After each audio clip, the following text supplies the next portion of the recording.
漫威终局之战结束后，复仇者掀起了一波带娃闯关的新浪潮。美队将象征正义的盾牌和守护地球的使命交给了猎鹰，妹妹叶莲娜接替了姐姐黑寡妇的位置，选择了一黑到底。雷神的前女友简也拿起了雷神之锤，想必索尔也即将要退居二线。小辣椒也穿上钢铁侠为他量身打造的战衣，为影片增添了一抹温情。布鲁斯班纳的表妹珍妮弗重伤后融入了班纳的血液，产生异变，成为了女浩克。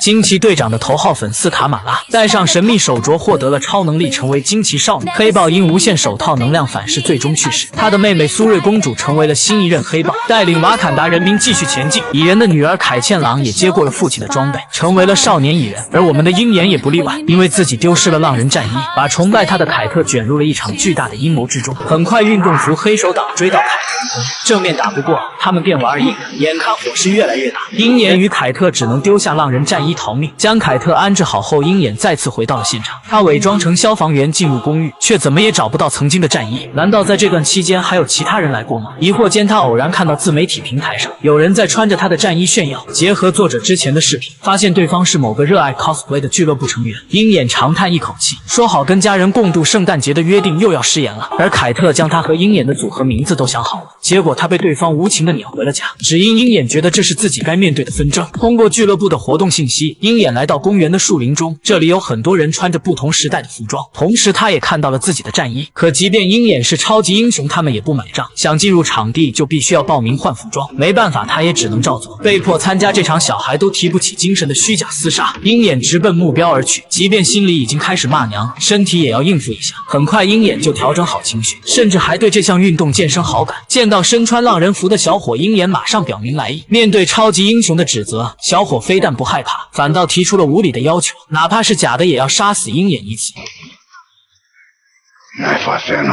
就这样，曾经复联的元老竟在小河沟里翻了船，不管怎样算是拿回了自己的战衣。而回到家的凯特也没闲着，后爹与母亲共进晚餐，凯特一直怀疑是后爹杀了他自己的叔叔。由于阿曼德三世是被用剑高手所杀，凯特饭后要与杰克比划比划，但傻子都能看得出来，杰克就是在装小白，让凯特误认为自己很弱。平时一向谨慎的母亲却被所谓的爱情冲昏头脑，向着杰克说话。凯特气坏了，选择偷袭，即便视角盲区，杰克还是瞬间下了凯特的剑，因此母女俩吵得不可开交。为了缓和尴尬，杰克像哄小孩似的拿出一块定制的太妃糖。这下凯特确定凶手就是杰克，因为在案发现场他也发现了这款太妃糖。他马上想把这一消息告诉鹰眼，可电话怎么也打不通。然而此时的鹰眼竟自投罗网，主动被帮派分子擒获，只为见到他们的幕后之人。面对这些无脑话痨的小弟，鹰眼真是无语了。其实他随时都可以脱身，但下一秒他脸上的笑容将不复存在。原来凯特通过母亲安保公司的口供，追查到了鹰眼手机的定位。